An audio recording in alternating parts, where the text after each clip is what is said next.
हम अपने अज़ीज़ दोस्तों को रूहानी दवा यूट्यूब चैनल पर खुश आमदीद कहते हैं। आज हम एक नक्श के बारे में बात करेंगे या एक नक्श बनाना हम आपको बताएंगे जिसका ताल्लुक़ हिफाजत से है, जो कि हमेशा कायम रहने के लिए या एवर लास्टिंग के लिए भी इस नक्श को बनाया जाता है।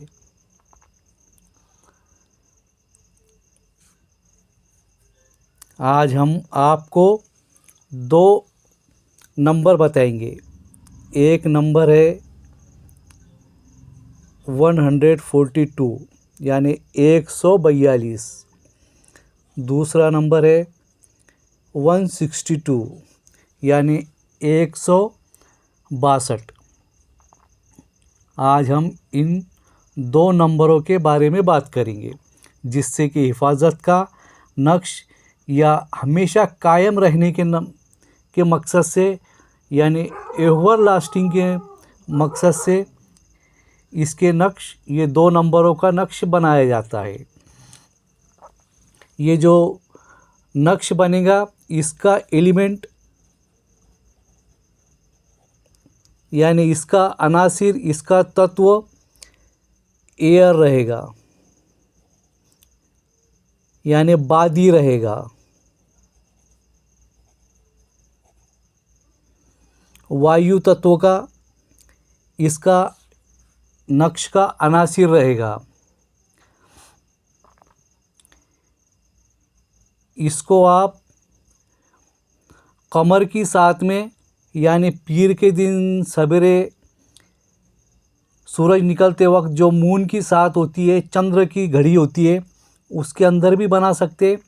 इसे आप मुश्तरी यानी जुपिटर गुरु की साथ में भी बना सकते हैं, यानी गुरुवार जुमेरात के दिन, थर्सडे के दिन सूरज निकलते वक्त भी इसको बनाया जा सकता। और शम्स की साथ यानी सूर्य की जो घड़ी होती है, सन की जो घड़ी होती है, इतवार के दिन, संडे के दिन सवेरे सूरज निकलते टाइम में इस नक्श को बनाया जा सकता। ये 3 दिन आप इसको बना सकते हैं। सबसे पहले हम आपको इसकी चाल बता देते हैं कि ये नक्श की चाल कैसी रहेगी करके।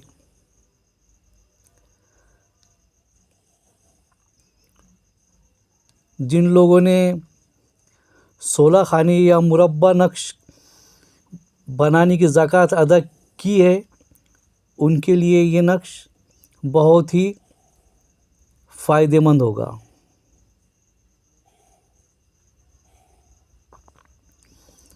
वैसा ये जो हम जो अभी जो आपको जो चाल बता रहे हैं, ये जो 16 खाने मुरब्बा का जो नक्श होता है उसकी ये आतिशी चाल भी कहलाती है।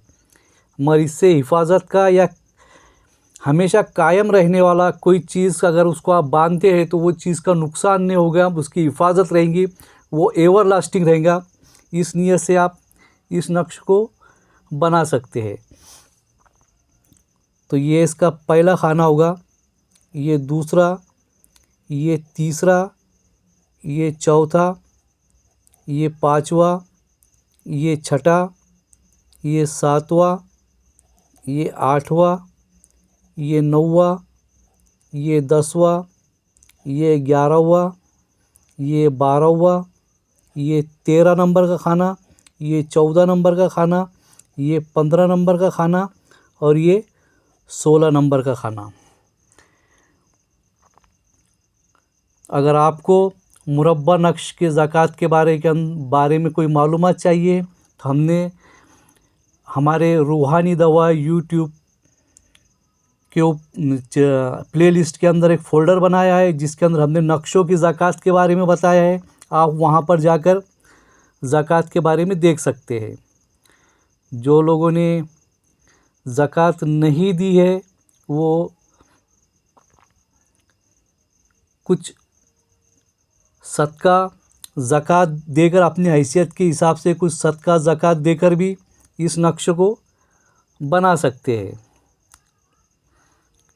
इसको बनाते वक्त आपको रिजालुल गैब का ख़याल रखना होगा।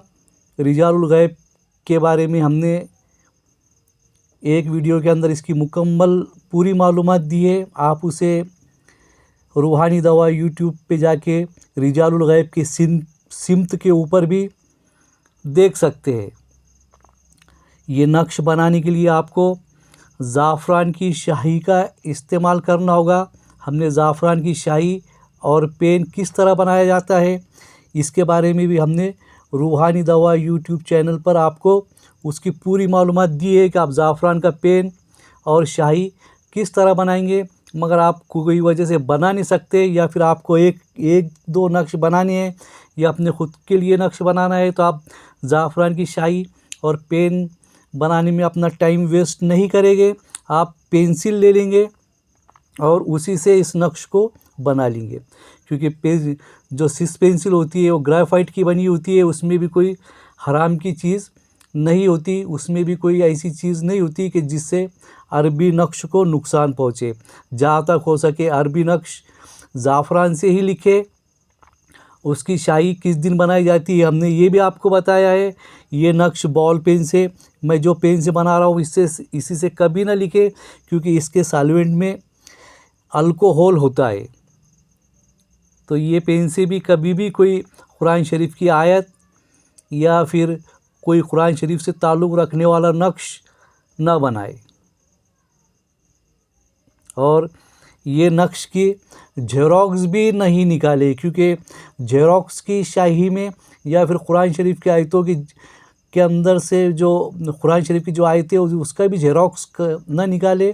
और जो आप कुरान शरीफ के ताल्लुक़ से जो नक्श बना रहे हैं उसका भी ज़ेरॉक्स ना निकाले, क्योंकि ज़ेरॉक्स की शाही में न जाने कौन सी हराम की चीज़ मिली हुई है वो आपको नहीं पता। और दूसरी बात ये जो इसकी चाल है, इस चाल से जो नक्श भरा जाएगा, इसके खाने भरे जाएंगे। ज़ेरॉक्स के अंदर कोई चाल से नक्श नहीं भरा जाता, वो डायरेक्ट प्रिंट हो जाता है। तो ज़ेरॉक्स भी ना निकाले। तो सबसे पहले आपको अपना नाम और अपने अम्मी के नाम के आदाद निकाल ले।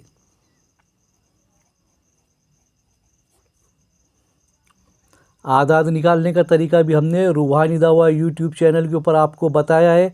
वहाँ से आप बड़ी आसानी से अपने और अपनी अम्मी के नाम के आदाद निकाल सकते हैं। आदाद निकालने के वहाँ पे हमने कुछ तरीके बताए हुए हैं। आपको जो भी आसान लगे उस तरीके से आप अपने और अपने अम्मी के नाम के आदाद निकाल ले,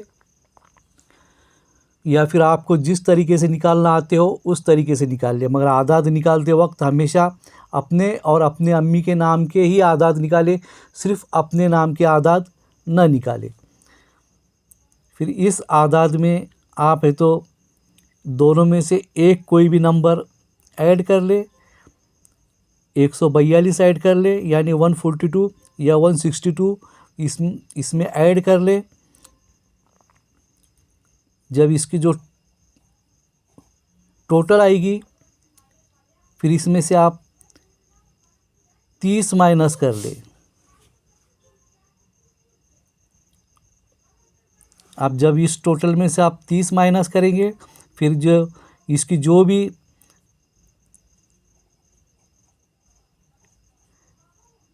बैलेंस बचेगा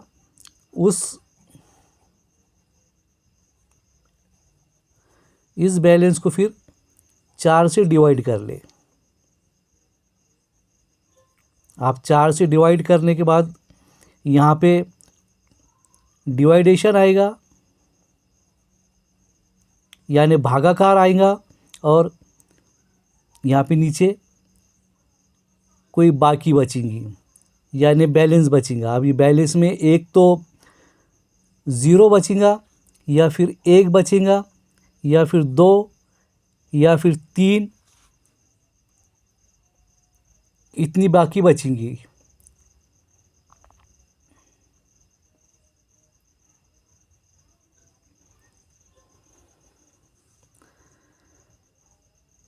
जब बाकी 0 बचे और यहाँ पे जो डिवाइडेशन आया है तो वो आप पहले खाने में लिखेंगे उसके अंदर 1 प्लस करके आप दूसरे खाने में लिखेंगे, फिर 1 प्लस करके तीसरे खाने में लिखेंगे, फिर 1 प्लस करके चौथे खाने में लिखेंगे, फिर 1 प्लस करके पाँचवें खाने में लिखेंगे।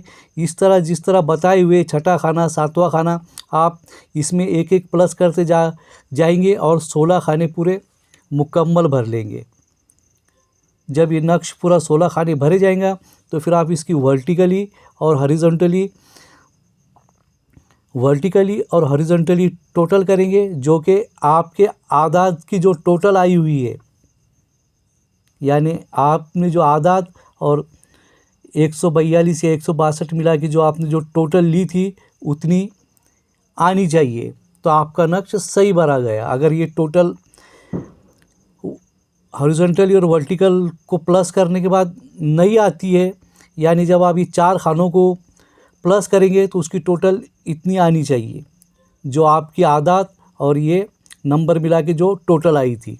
या फिर आप वर्टिकली कोई भी 4 खाने प्लस करेंगे तो उसकी टोटल इतनी आनी ही चाहिए, जितनी आपके आदाद और ये नंबर उसके अंदर मिले हुए हैं। आप अगर 1 बचती है तो फिर आप जो डिवाइडेशन आया पहले खाने में लिखेंगे, उसमें 1 बढ़ाकर आप दूसरे खाने में लिखेंगे, फिर 1 बढ़ाकर आप तीसरे खाने में लिखेंगे, फिर इससे 1 बढ़ाकर चौथे खाने में लिखेंगे। इस तरह वह आप 12 खाने तक पूरा भरेंगे। जब आप यहाँ पे 13वें खाने में आएंगे तो फिर आप यहाँ पर ये जो 13वां खाना है यहाँ पर आप +2 करेंगे, फिर 14वें खाने में +1 करेंगे, 15वें खाने में +1 करेंगे और 16वें खाने में +1 करेंगे और नक्श मुकम्मल कर लेंगे। कब? जब आपकी बाकी 1 बचेंगी तो आप 13वें खाने में 2 प्लस करेंगे, और जब आपकी बाकी 2 बचती है तो फिर आप 9वें खाने में +2 करेंगे। यानी जो डिवाइडेशन है वो आप पहले खाने में लिखेंगे, फिर +1 करके दूसरे खाने में लिखेंगे, फिर +1 करके तीसरे खाने में लिखेंगे, फिर +1 करके चौथे खाने में लिखेंगे, +1 करके पाँचवें खाने में लिखेंगे। ऐसा आप 8 खानों तक भरेंगे। मगर जब 9वें खाने में आएंगे तो यहाँ पर आप +1 नहीं करेंगे, यहाँ पे आप +2 करेंगे। फिर उसके बाद 10वें खाने में +1 करेंगे, 11वें खाने में +1 करेंगे और नक्श मुकम्मल कर लेंगे। जब आपके पास बाकी 3 बची है तो फिर आप 5वें खाने में +2 करेंगे। यानी जो डिवाइडेशन है आप पहले खाने में लिखेंगे, फिर +1 करके दूसरे खाने में, फिर +1 करके तीसरे खाने में, +1 करके चौथे खाने में। जब आप यहाँ 5वें खाने में आएंगे तो फिर यहाँ पे +1 नहीं करेंगे, आप +2 करेंगे। फिर यहाँ से छठे खाने में +1 करेंगे, 7वें खाने में +1 करेंगे, यानी एक एक बढ़ाते हुए आप पूरे 16 खाने मुकम्मल करेंगे। आपका ये नक्श मुकम्मल हो जाएगा। इसको चेक करने का तरीका तो हमने बताया है। आप ऐसी वर्टिकली हर 4 खानों की टोटल आपकी आदाद और आपने जो आदाद मिलाया है उसकी इतनी आनी चाहिए। ये वर्टिकली हॉरिजॉन्टली आप चारों खानों की टोटल करेंगे तो वो इतनी ही आनी चाहिए, तो आपका नक्श सही बना है। अगर ये टोटल नहीं आती है तो फिर आपका नक्श गलत हो गया है। आप ये नक्श किसके लिए, कौन से अनासिर के लिए कैसा रहेगा, हमने आपको बता दिया है कि ये नक्श का जो एलिमेंट है वो एलिमेंट ऑफ एयर रहेगा, यानी इसका अनासिर बादी रहेगा, यानी इसका अनासिर वायु तत्व का रहेगा। अगर कोई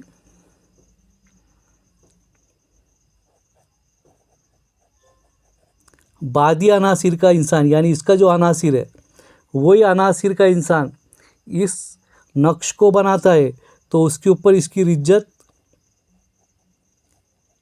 नहीं होगी, यानी इसके ऊपर इसका उल्टा असर नहीं होगा। फ़ायदा उसे हुआ तो होगा, नहीं तो नहीं होगा, मगर उसको इससे नुकसान नहीं होगा।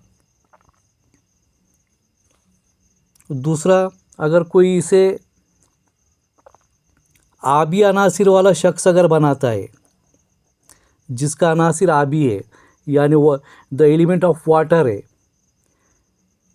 जो जल तत्व का है, वो अगर इसको बनाता है तो इस नक्श से उसको फ़ायदा होगा, मगर ज़्यादा फ़ायदा नहीं होगा।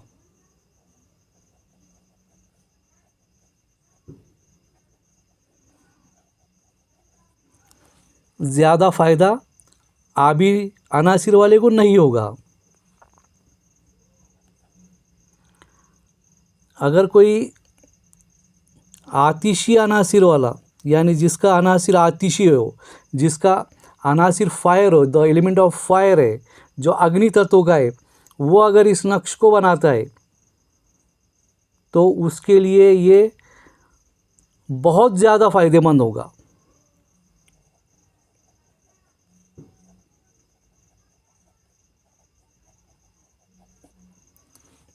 ये उसके लिए बहुत ज़्यादा फ़ायदेमंद होगा।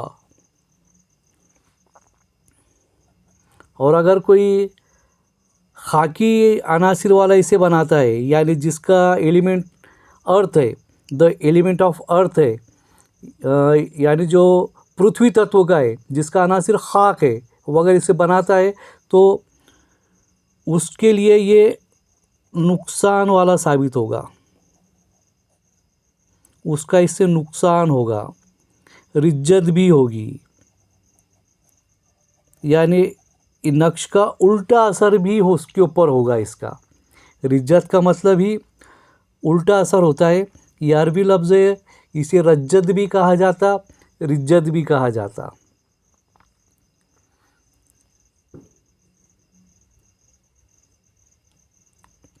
तो ये हिफाजत के लिए जो नक्श है 142 और 162 का, हमने इसके बारे में आपको बताया है। हाँ, और आप कभी मुसल्लस अगर 9 खानों का नक्श अगर बनाना चाहते हैं,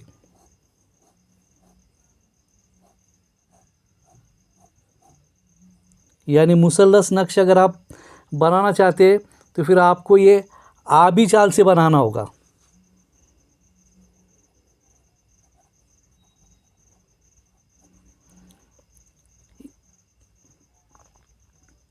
यानी द एलिमेंट ऑफ वाटर की जो चाल है, हमने आपको चारों चालों की ज़कात के बारे में भी बताया। मुसल्लस आप वहाँ पे जाके देख सकते आबी नक्श कैसा बनेगा, और उसे आप उसको ये मुसल्लस नक्श भी इसका बना सकते।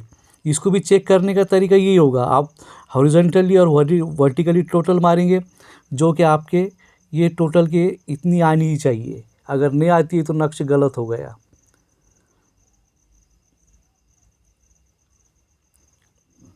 इसे आप आबी चाल के अलावा दूसरी चाल से नहीं बना सकते, इसे आपको आबी चाल से ही बनाना होगा। और ये जो फ़ायदे नुकसान इसी तरह उसके होंगे, या मुसल्लस नक्श के यानी 9 खाने के नक्श भी फ़ायदे नुकसान इसी तरह होंगे।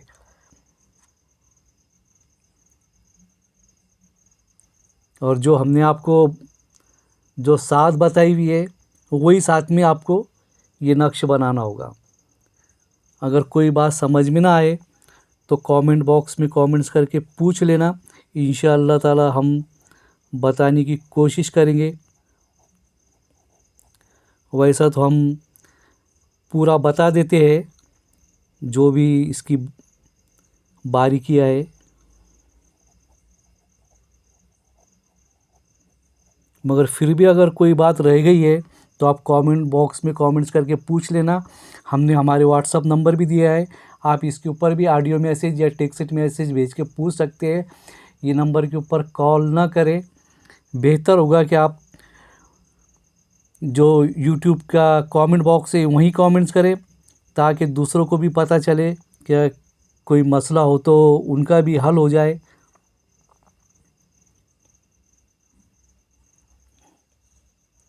अल्लाह हाफिज़।